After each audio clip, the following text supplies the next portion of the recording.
పచ్చగా ఉన్నప్పుడే పిందె రాలిపోతుంది, అదొక కారణం. పసుపు పచ్చ కలర్ అయ్యి రాలిపోతుంది, అదొక కారణం. మామిడి అన్నది ఇప్పుడు పూత దశ అయిపోయి పిందె దశ. తెలుగు రాష్ట్రాల్లో ఇప్పుడు మనకంతా కూడా పిందె స్టేజ్ లో, పిందె దశలో ఉంది. చాలా మంది నాకు కామెంట్ చేయడం గానీ, లేకపోతే మనకు వాట్సాప్ లో మెసేజ్లు గానీ, ఇప్పుడు పిందె రాలిపోతుంది మేడం, పిందెలో కాయలు కొన్ని ఇట్లా కలర్ మారి పసుపు పచ్చగా అయిపోయి రాలిపోతా ఉన్నాయి మేడం అని కొందరు అడుగుతా ఉన్నారు. దేనికి, ఎందువల్ల రాలిపోతాయి? హాయ్, హలో అండి, అందరికీ నమస్కారం. నేను మీ సునంద. అయితే ఈ రోజు మనం మామిడి అన్నది ఇప్పుడు పూత దశ అయిపోయి పిందె దశ, అంటే కాయగట్టే దశ, పిందెగట్టే దశలో ఉన్నాము. చాలా వరకు మనకు పూత అయితే చాలా బాగా మనం అనుకోని రీతిగా చాలా ఎక్కువ వచ్చింది పూత. ఎందుకంటే మనకు వాతావరణం కూడా అలా ఉంది, వర్షాలు ముందే ఆగిపోవడం జరిగింది. దానికి అనుకూలంగా మనకు నవంబర్ లాస్ట్ నుంచి డిసెంబర్ జనవరి నెల మొత్తము పూత మీద ఉండే పచ్చ మొగ్గ. నవంబర్ లాస్ట్ నుంచి మొగ్గ స్టార్ట్ అయింది, డిసెంబర్ లాస్ట్ వరకు పచ్చిపూత, జనవరి నెలలో మొత్తం మనకు తెల్లపూత. మొత్తంగా ఈ దశల వారీగా వచ్చి మనకి ఇప్పుడు చూస్తే ఇదంతా పిందె కడతా ఉంది.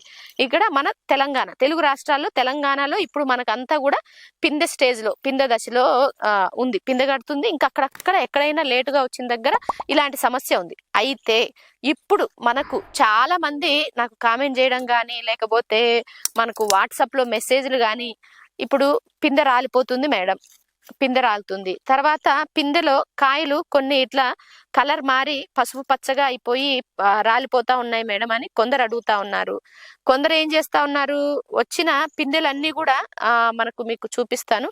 ఈ విధంగా వాడిపోతా ఉన్నాయి అని చెప్తా ఉన్నారు. ఇట్లా వాడిపోతా ఉన్నాయి, ఇక్కడ చూడొచ్చు. దీనికి కారణము చెప్తా. తర్వాత పచ్చగా ఉన్నప్పుడే పిందె రాలిపోతుంది, అదొక కారణం. తర్వాత ఇట్లా ఎల్లో కలర్, పసుపు పచ్చ కలర్ అయ్యి రాలిపోతుంది, అదొక కారణం. తర్వాత కొన్ని పిందెలకి జీడిలాగా కారి రాలిపోతా ఉన్నాయి, అదొక కారణం. ఈ కారణాలన్నీ దేనికి, ఎందువల్ల రాలిపోతాయి, ఏమిటి అన్న దాని గురించి మనము ఇప్పుడు కొద్దిసేపు కొన్ని విషయాలు డిస్కస్ చేసుకుందామండి. అయితే ఇప్పుడు మనము ఫిబ్రవరి నెలలో ఉన్నాం. అయితే ఏంటి, ఇప్పుడు మనకు వాతావరణం మారుతుంది, అంటే చలికాలం నుంచి ఎండాకాలంలోకి మారుతా ఉంది.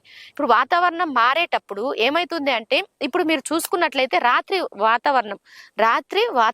వేళ వాతావరణం చాలా చల్లగా ఉంది, మంచు కూడా పడతా ఉంది. మనకు పొద్దున కూడా పొగ మంచు పడతా ఉంది, పొద్దున కూడా అసలు చాలా వరకు 7-8 గంటల వరకు కూడా మంచు ఉంటా ఉంది. తర్వాత పగులు వాతావరణం, అంటే డే టైంలో వాతావరణం చూస్తే టెంపరేచర్ 30 దాటుతా ఉంది, అంటే వేడి ఎండ ఎక్కువ అవుతా ఉంది. రాత్రి చలి, పగులు ఎండ, ఇలా అయినప్పుడు మొక్కకు స్ట్రెస్ గా ఫీల్ అవుతుంది. మొక్క అంటే చలి ఒకసారిగా మళ్ళీ ఎండ, అలా అయినప్పుడు మనం కూడా అంతే కదా, ఒకేసారి బాగా చల్లగా ఏసీలో ఉండి ఒకసారి ఎండకు వస్తే ఎట్లా ఫీల్ అవుతామో మొక్క కూడా అంతే అన్నట్టు. సో స్ట్రెస్ కు అన్నది లోన్ అవుతుంది. అలా స్ట్రెస్ కు లోన్ అయినప్పుడు మొక్క ఈ యొక్క పిందెలు అన్నది రాలడం జరుగుతుంది. ఇది ఒక కారణం. తర్వాత రెండో కారణం ఏంటిది అంటే, నీటి ఎద్దడి, నీళ్లు ఏంటిది, పూత ఉన్నప్పుడు పూత మీద నీళ్ళు ఇవ్వద్దు అని చెప్తా ఉంటారు. కానీ పూత మీద మనకు ఈ యొక్క పువ్వుకి, ఏది మన మామిడి పూతకి పుప్పొడి తక్కువ ఉంటుంది, ప్లస్ గాలులు వచ్చినప్పుడు డ్రై అయిపోకుండా మధ్యలో ఒక్కసారి అన్నది వాటర్ ఇవ్వాలి పూత మీద. ప్లస్ పూత స్టార్ట్ అయ్యి మనం ముందు కూడా చెప్పుకోవడం జరిగిందండి, మొగ్గ దశలో ఉన్నప్పుడు అక్కడక్కడ మొగ్గలు ఇలా బయటకు చొచ్చుకొని వస్తున్నప్పుడు ఒక్కసారి ఫుల్ తడి ఇవ్వాలి. అలా ఇచ్చినప్పుడు అన్ని ఒక్కసారిగా యొక్క మొగ్గలన్నీ పూతలు అన్నది బయటికి రావడం జరుగుతుంది అని చెప్పాం. అలా ఒకసారి ఇవ్వాలి. తర్వాత బాగా డ్రై అయిన ఏరియా, ఇసుక నేలలు అలా ఉన్నప్పుడు ఏం చేయాలి అంటే, ఒక్కసారి మధ్యలో కూడా పూతకు నీళ్ళు ఇచ్చినట్లయితే మనం మళ్ళీ పిందె కట్టినప్పుడు, ఇప్పుడు ఇది గోలీ సైజ్ అంత కాయ కన్నా ఎక్కువైంది, ఇప్పుడు దీనికి నీళ్ళు ఇచ్చుకోవాలి. ఇలాంటప్పుడు నేను అసలు పూత మీద నీళ్ళు ఇవ్వకుండా ఒక్కసారిగా నీళ్ళు ఇచ్చినప్పుడు కూడా అది స్ట్రెస్ కు లోన్ అవుతుంది. ఉన్నట్టుండి అసలు మొత్తం కింద వేర్ల దగ్గర డ్రైగా ఉండి ఒక్కసారిగా నీళ్ళు ఇచ్చినప్పుడు దానికి కూడా స్ట్రెస్ కు లోనే, అప్పుడు కాయలు ఉన్నట్టుండి పచ్చగానే రాలిపోతాయి. అది స్ట్రెస్ కు లోన్ అయ్యి రాలిపోవడం అంటారు. అది ఒక కారణం, అలా రాలిపోతాయి. తర్వాత ఇంకొక స్ట్రెస్ ఏంటిది, వాతావరణంలో మార్పులు. రాత్రిపేట వేళ బాగా చలి, ఎక్కువ తడి వాతావరణము, చల్ల వాతావరణము, పగటిపూట ఎక్కువ టెంపరేచర్ ఎక్కువ రైజ్ అవుతా ఉంది. దాని వల్ల కూడా అప్పుడు స్ట్రెస్ గురవుతుంది మొక్క. అప్పుడు కూడా పిందెలు అన్నది రాలిపోవడం జరుగుతుంది. ఇది 2. ఇంకొక విషయం, ఇట్లా కాయలు అన్నది ఇట్లా ఎల్లో కలర్ గా అంటే పసుపు కలర్, ఇప్పుడు మనకు ఇలా పసుపు కలర్ అయ్యి రాలిపోతా ఉంటాయి చిన్న పిందెలు. ఇంకా మనకు చూసుకున్నట్లయితే గురిగింజంత లేకపోతే అంత సైజు పిందెలు కూడా ఎల్లోగా అయ్యి రాలిపోతా ఉంటాయి. అది దేనికి అంటే పోషక లోపం, అంటే న్యూట్రియంట్ డెఫిషియన్సీ వల్ల కూడా ఈ విధంగా రాలిపోతా ఉంటాయి. ఇది 3వ కారణం. అంటే పోషకాలు లోపమయ్యి ఇట్లా ఎల్లో కలర్ పసుపు పచ్చగా అవుతున్నాయి అంటే పోషకాల లోపం వల్ల మనకు రాలిపోవడం జరుగుతుంది అని మనం చెప్పుకుంటా ఉన్నామండి. ఇది 3వ కారణము. ఇంకో కారణం ఏంటిది అంటే మీకు ఇప్పుడు చూసుకున్నట్లయితే చల్ల వాతావరణము, మళ్ళా ఎక్కువ వేడి ఉందని చెప్తున్నాం కదా, రాత్రి వేళ చల్లగా. ఇప్పుడు అందరికీ చూసినట్లయితే మా తోటలో కూడా మేము స్ప్రేలు మంచిగా జాగ్రత్తగా ముందు నుంచి స్ప్రే చేస్తున్నా గానీ పౌడరీ మిల్డ్యూ అన్నది అటాక్ అవ్వడం జరిగింది. పౌడరీ మిల్డ్యూ అంటే బూడిద తెగులు. మీకు ఇంత ముందు కొన్ని వీడియోలలో కూడా షార్ట్స్ లో కూడా మనం పెట్టడం జరిగింది. పౌడరీ మిల్డ్యూ అంటే బూడిద తెగులు ఎలా ఉంటుంది, బూడిద ఉంటుంది, అది చూడండి. అలా వచ్చినప్పుడు మనం చూసుకొని గమనించుకొని స్ప్రే చేయడం జరిగింది. అలా స్ప్రే చేసినా కానీ ఇంకా కొన్ని మీరు గమనించినట్లయితే ఇది ఈ కొమ్మ కూడా పౌడరీ మిల్డ్యూకి అటాక్ అయింది. చూడండి, అంతా బూడిద బట్ కంట్రోల్ అయిపోయింది, వేరే దగ్గర స్ప్రెడ్ కాలేదు. ఇక్కడ కూడా చిన్న పిందెలు అన్నది రావడం జరిగింది, ఇవి కూడా మాడిపోయినాయి. తర్వాత అదే విధంగా ఇక్కడ మీరు చూసినట్లయితే ఇక్కడ కూడా చూడండి, ఈ కాండం చూడండి, ఇదంతా కూడా మనకు పౌడరీ మిల్డ్యూకు అటాక్ అయింది. ఇదంతా కూడా చూస్తే మీరు బూడిద తెగులు ఉంది. సో ఈ తొడిమ కూడా మీకు దీని వల్ల ఇది ఆరిపోయింది, పాడైపోయి దాంతో పాటు ఈ పిందె కూడా పోవడం జరిగింది. ఇది 4వ కారణం. ఇక్కడ కూడా చూడండి, ఇక్కడ ఇదంతా కూడా పౌడరీ మిల్డ్యూ అటాక్ అయింది. ఇవన్నీ చూడండి, పిందెలన్నీ కూడా చిన్న జొన్న గింజ అంత పిందెలు ఉండే, అవి కూడా మొత్తంగా ఇలా మాడిపోయినాయి. ఇక్కడ కూడా చూడండి, ఇది కూడా పౌడరీ మిల్డ్యూ వల్లనే ఇలా జరిగింది.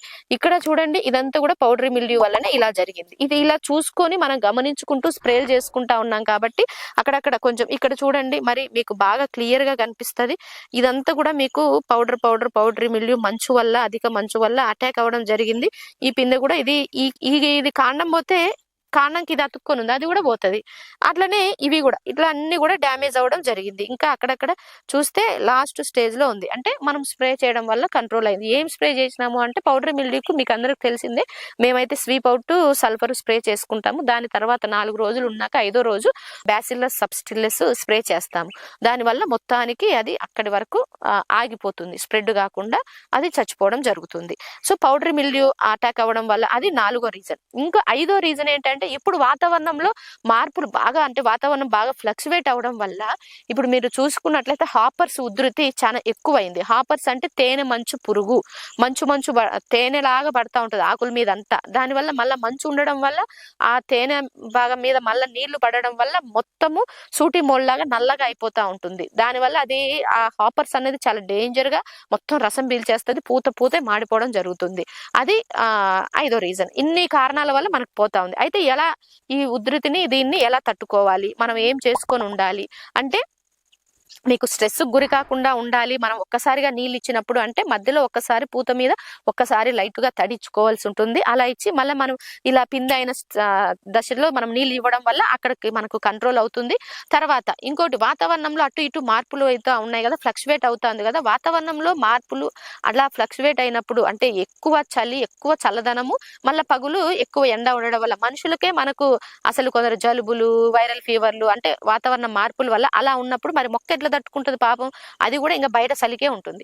సో అట్లాంటప్పుడు ఏంటిది, దానికి ఏం కావాలంటే సిలికాన్ అన్నది చాలా అవసరం మొక్కకు.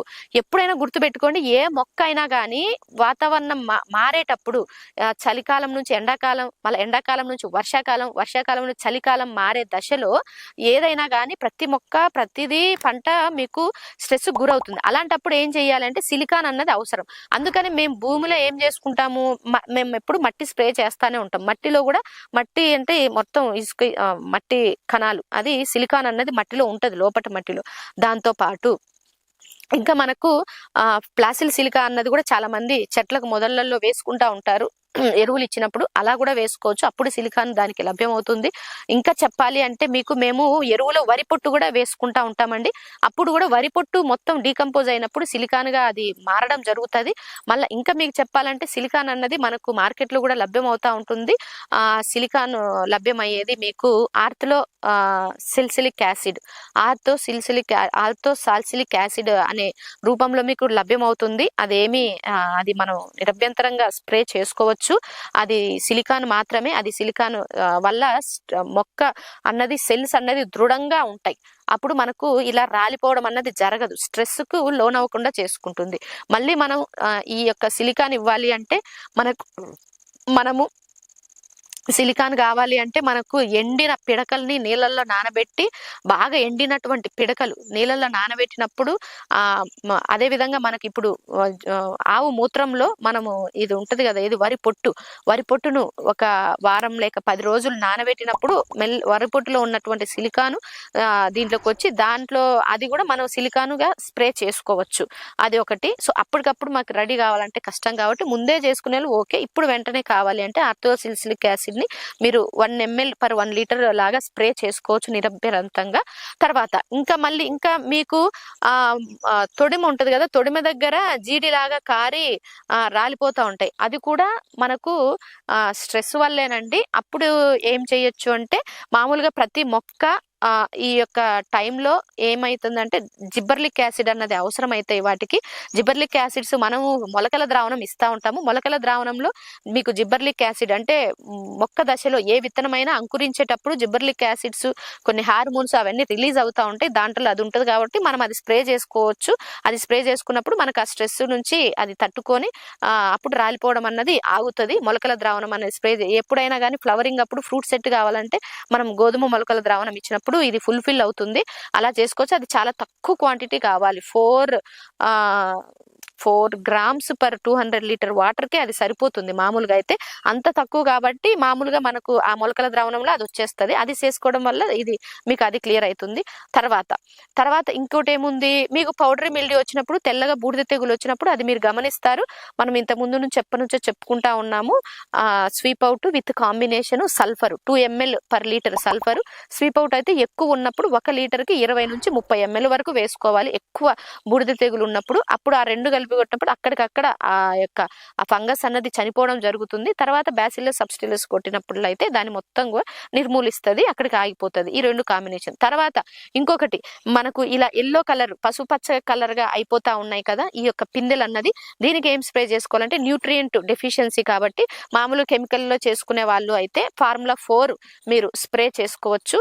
కింద కూడా ఇప్పుడు నీళ్ళు స్టార్ట్ చేస్తారు కాబట్టి ఫార్ములా 6 కింద డ్రిప్పులో ఇవ్వచ్చు. మనం మామూలుగా చేసుకునే వాళ్ళం అయితే చేప ద్రావణం, దానికి తోడు మనకి ఇంకా ఇప్పుడు కాల్షియం కూడా చాలా అవసరం అండి. కాల్షియం ఉన్నప్పుడు ఈ తొడిమ అవన్నీ దృఢంగా ఉంటాయి. అందుకు మనము ఎగ్ అమినో యాసిడ్, ఎగ్గులో చాలా ఈ ఎగ్ షెల్ అంతా కాల్షియం గా మారుతుంది కాబట్టి ఎగ్ అమినో యాసిడ్ అంటే గుడ్లు మరియు నిమ్మరసంతో తయారు చేస్తారు. ఆ ఎగ్ అమినో యాసిడ్ 1 లీటర్కి 2 ml per లీటర్ స్ప్రే చేసుకుంటే బాగా సరిపోతుంది. దాంతో పాటు చేప ద్రావణము, ఈ రెండు కలిపి కాంబినేషన్ లో చేసుకున్నట్లయితే మనకు న్యూట్రియంట్ డెఫిషియన్సీ అన్నది తగ్గుతుంది. తర్వాత ఇంకోటి ఏంటంటే హాపర్స్. మీ అందరికీ తెలిసిందే, మామిడిలో ఈ యొక్క హాపర్స్ లేదా తేనెమంచు పురుగు మనకు కంట్రోల్ కావాలంటే ఓన్లీ అందరూ వేప నూనె అనుకుంటారు. ఓన్లీ వేప నూనెతో అది కంట్రోల్ కాదు అండి. వేప ఆయిల్స్, మిక్స్డ్ ఆయిల్స్ మీరు ఉన్నట్లయితే స్ప్రే చేసుకోండి. 3 లేక 3 కన్నా ఎక్కువ రకాల నూనెలు, అది కూడా వేప, కానుగ, సీతాఫలం. దాంతో పాటు మేము విప్ప, ఆముదము, ఆవాలు, నువ్వులు ఇన్ని రకాల నూనెలు కలిపి స్ప్రే చేస్తాం. 1 లీటర్కి 5 ml. దాంతో పాటు బయోపెస్టిసైడ్ కూడా 1 లీటర్కి 5 ml బయోపెస్టిసైడ్. ఈ రెండు కాంబినేషన్ లో అంటే బీవీఎం 5 ml 1 లీటర్కి, మిక్స్డ్ ఆయిల్ 5 ml 1 లీటర్కి స్ప్రే చేసుకున్నట్లయితే మీకు హాపర్స్ చాలా బాగా కంట్రోల్ అవుతాయి.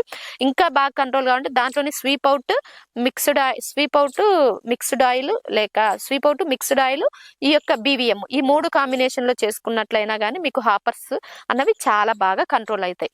ఈ విధంగా మీరు కంట్రోల్ చేసుకోండి. తర్వాత కాయ సైజ్ ఎలా రావాలి, ఎలా పెంచుకోవాలి అన్న విషయాలు ఇంకొక వీడియోతో మీ ముందుకు వస్తానండి. ఇప్పుడైతే కాయ స్ట్రెస్ కు గురవకుండా, రాలిపోకుండా, తర్వాత ఇలా ఎల్లోగా అవుతా ఉంటే గమనించుకోవడం ఎలా మనము రక్షించుకోవాలి అంటే పిందె రాలకుండా, మామిడి పిందె రాలకుండా తీసుకోవాల్సిన జాగ్రత్తలు, గమనించుకోవాల్సిన విషయాలు అన్న విషయం గురించి ఈ రోజు మనం ఈ వీడియోలో చర్చించుకోవడం జరిగిందండి. మీకు ఇంకేమన్నా డౌట్లు ఉన్నా కామెంట్ లో తెలియచేయండి. మరొక వీడియోతో కాయ సైజు ఎలా పెంచుకోవాలి అన్న విషయం వీడియోతో మళ్ళీ మీ ముందుకు వస్తానండి. అంతవరకు సెలవు. Thank you. మా సేంద్రియ వ్యవసాయ పద్ధతులు మీకు నచ్చినట్లయితే లైక్ చేయండి, షేర్ చేయండి. ప్రతి ఒక్కరం సేంద్రియం వైపు బాటలు వేద్దాం. Thank you.